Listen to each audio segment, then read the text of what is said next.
धनं मदीयं तव पादपङ्कजं कदा नु साक्षात्करवाणि चक्षुषा कदा पुनः शङ्खरथाङ्गकल्पक ध्वजारविन्दां कुशवज्रलांछनम्।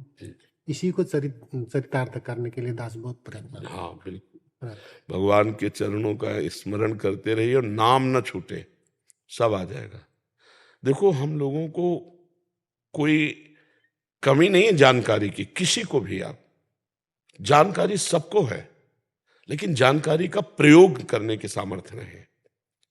जानकारी आप, हम कहते हैं गांव के आदमी से सुन लो, संसार नाशवान है, यहाँ कुछ टिकने वाला नहीं, कोई कुछ ले नहीं जाएगा, और सब कोई जानता है। जब 100 लेके जाते हैं राम नाम सत्य है, देखो सत्य का ज्ञान है उनको, कह रहे राम नाम सत्य है, और जब परिवार के रोते हैं तो समझाते हैं बैठकर, अरे भाई का आवाज हो गया कल, सबको जाना, लेकिन वो जानकारी उनकी जानकारी नहीं है, उस जानकारी का प्रयोग नहीं, तो जानकारी किस काम के? बंदूक लिए घूम रहे हो, दुश्मन आया मार नहीं पाए, शत्रु आया उसको परास्त नहीं कर पाए, अस्त्र वेत्ता बनते हो, तो फायदा क्या हुआ? तो हमारे पास जानकारियां तो बहुत है, लेकिन उसका प्रयोग नहीं है। प्रयोग के लिए बल चाहिए, और बल मिलता है नाम से।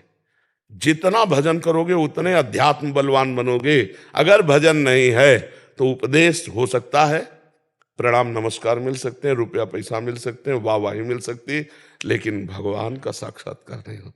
वो तो बारी मथे घृत होए बरु सिकता ते बरु तेल, और बिनु हरि भजन न भौतरी या सिद्धांत अपेल, विनिश्चितम बदामिते न अन्यथा वचांस में हरिम भजनती है नरा।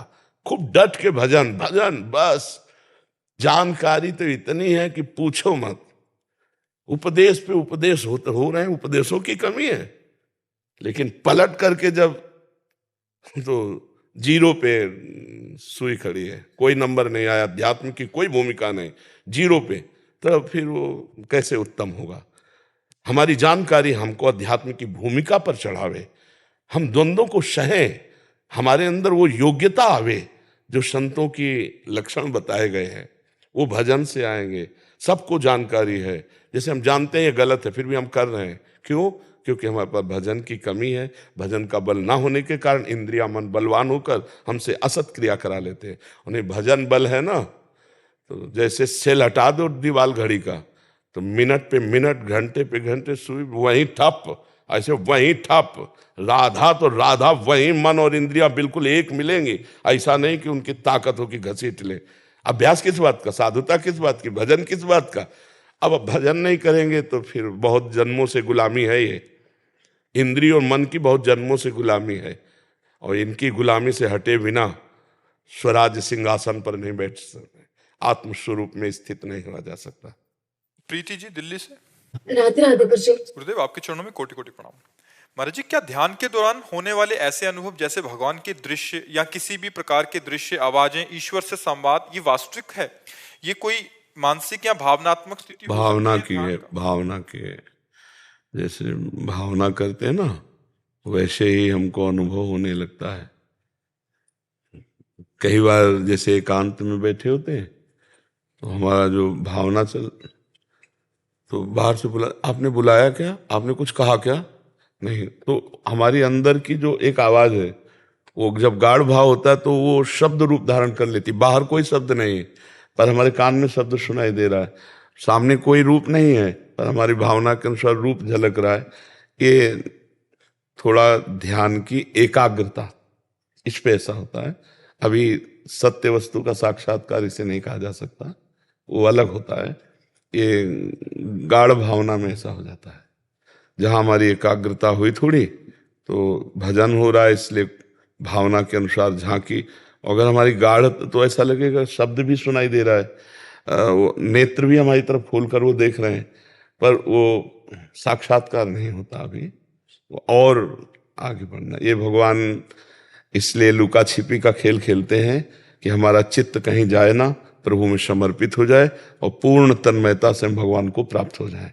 इसलिए खूब नाम जप करो, अपने अनुभव की बात किसी को बताओ मत, अंदर गुप्त रखो, और अपने को भक्त का अभिमान मत लाओ कि मैं सबसे श्रेष्ठ हूं भक्त, नहीं तो फिर पतन का मार्ग शुरू हो जाएगा। ऐसी सावधानी रखो। डॉक्टर पंकज शुक्ला जी। राधे राधे। राधा वल्लभ श्री हरिवंश महाराज जी, आपके चरणों में कोटि कोटि प्रणाम। महाराज जी, श्री रामकृष्ण परमहंस जी ने कहा है कि प्रभु के लिए प्राप्ति का शीघ्र एवं सरलतम रास्ता है उनके लिए रोना। महाराज जी, एकांत में राधा नाम जपने पर फूट फूट कर रोना आता है, ये कौन सी स्थिति किसका प्रश्न है? हाँ, धन्यवाद। भगवान ने बड़ी कृपा की, जो ऐसी सद्भावना। तभी हम कहते हैं कि जो रोना है वो कैसे आएगा भाई? अपने के लिए रोना आ सकता है ना। जिसको हम प्यार करते हैं हमें दिखाई नहीं दे रहा, तभी तो रोना आएगा ना। और ये अपनापन कैसे होगा? जब सर्वत्र से हमारा मन पवित्र होगा। जो हमारा मन मलिन हो चुका है ममता, आसक्ति, अहमता आदि से, नाना प्रकार के दोषों से, तो वो पवित्र होगा नाम से। और नाम से ही रूप प्रकाशित होता है। देखिए रूप नाम आधीना। तो जैसे जैसे नाम पवित्रता फैलाएगा हृदय में, राधा, बस वैसे कहते ही एकदम जैसे कोई दिल को मसला करे, शायद इसको ही इश्क कहते हो। भाई जी हनुमान प्रसाद पोद्दार जी ने लिखा है। तो भगवान के नाम से जो हमारा हृदय पवित्र होता है, तो एकांत में छिन छिन रुदन करंत और छिन गावत आनंद भरी, छिन छिन हार हसंत, ये जो कृपा हरि। कभी वो इतने मस्ती की राधा राधा राधा वो गान कर रहा है, कभी इतना विरह कि वो रो रहा है, कभी प्रभु को सामने देख करके नाच भी रहा है, कभी प्रभु की कोई लीला आकर के उसको हंसी आ रही। एक अद्भुत मस्ती आती है उसके जीवन में। पर इसको बहुत संभाल के रखना होता है। जैसे आपके पास रुपया जेब में हो तो आप ऐसे ही रखोगे, कोई जान न पावे और कोई ले न पावे। ऐसे हमारी आंतरिक वृत्ति नाम में रहे और कोई जान न पावे कि आप ऐसे भक्त हो कि भगवान के लिए आप रुदन करते हो, भगवान का निरंतर जप करते हो। कोई जान भी ले, जैसे देख लिया कि आप भगवान के लिए नहीं हो, पेट में दर्द था और या किसी की याद आ रही थी, अपने को छुपा ले, अपने को ऐसा साबित है ये तो बड़े महान भक्त हैं, ये तो अब प्रियाजू का नाम ले लेकर के रोते हैं। अब वो चार लोग जहां, तो वो खत्म होने लगेगा, फिर वो अंदर से आंसू सूखने लगेंगे। इसलिए इसे बचाना, बहुत छुपा के रखना, बहुत कीमती चीज है, बहुत कृपा से प्राप्त होती है। ये प्रभु के लिए रोना आना, ये बहुत कृपा की बात है जी। विनीत शुक्ला जी, काशी बनारस। जय श्री राधे। महाराज जी, आपके चरणों में कोटि कोटि नमन। महाराज जी, मेरा प्रश्न था कि गुरुदेव, जब आप 13 वर्ष की आयु में घर छोड़कर निकल गए तो पहले दिन से महादेव ने आपका स्वागत दही लीला से किया था, क्योंकि जिनको दही अत्यंत प्रिय है, हमारे ठाकुर जी के पास एक दिन आपको भेजना था। महाराज जी, जो साधना भजन हम बचपन से युवावस्था में करते हैं, जो अंत तक नहीं छूट पाता, ऐसे में गुरुदेव आप जब काशी से वृंदावन आए और ज्ञान मार्ग से प्रेम मार्ग महादेव की कृपा से श्री कृष्ण उपासना में परिणित हुआ, तो आपको काशी का ध्यान, महादेव का ध्यान बीच बीच में नहीं आया? क्योंकि आप महादेव रोना आया है, रोना। ये कोई असत प्यार तो था नहीं ना, पर उन्होंने ही मुझे भेजा। जा पर कृपा न करे पुरारी, सो न पाओ मुनि भक्ति हमारी। और एक गुपुत मत सबई कहो कर जोरी, शंकर भजन बिना नर भगत न पावे मोरी। तो ऐसा नहीं कि हमने देखा जो गौरांग गंगाधर हैं वही हमारी प्रियाजू के रूप में है, जो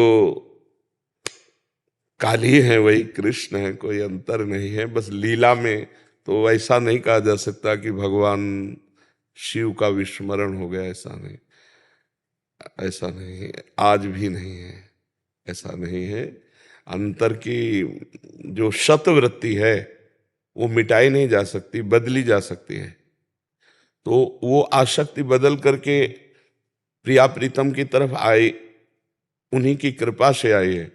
आज भी कोई हफ्ता नहीं जाता विश्वनाथ जी का बिल्व पत्र और माला प्रसादी ये सब ना आवे। और आज भी अगर कोई भी हमारे हृदय में जरा भी देवाधिदेव महादेव जी मतलब ऐसे प्यार करते हैं जैसे अपने इकलौते पुत्र को प्यार करते हैं, क्योंकि उनके सिवा हमारा कोई नहीं था, वो आज भी हमारे साथ हैं। हाँ, ये जरूर है कि रति का स्वरूप दूसरा हो गया है, रति आसक्ति का स्वरूप दूसरा हो गया है। तो क्या ऐसा नहीं कि भगवान से नहीं, नहीं, कदापि नहीं। हमें कोई परम पद नहीं चाहिए, हमारे अंदर कोई ऐसी आकांक्षा नहीं कि हम शिव को छोड़कर कोई और परम पद पाए। हाँ, ट्रांसफर उन्होंने इस प्रेम मार्ग में दिया, वही है। मुझे अंतर नहीं, मुझे अपनी प्रियाजू को देखता हूँ तो जैसे कर्पूर गौरमो है ना, ऐसे गौरांगी प्रियाजू, हमें लगता है वही यही रूप में बैठे हैं, यही वो हैं, वो यही है, कोई अंतर थोड़ी है। तत्व तो एक है ना, परमात्मा तत्व एक है, रूप अनेक है। तो इसलिए ऐसा नहीं हो सकता, नहीं हो सकता। एक बार जो पानी पिला दे प्यासे को और वो कभी पढ़े तो कैसा लगेगा कि वही आदमी जो बहुत प्यासा था, तो संसार की आग से जला हुआ, जिन्होंने हाथ पकड़ा मुझे पहले दिन से और आज यहाँ तक पहुंचाया, मैं उनको भूल जाऊंगा? आप सोचो जरा, है? हाँ हाँ, कैसे भूल सकते हैं? और भूलने वाली चीज है वो शिव है, समझ रहे ना?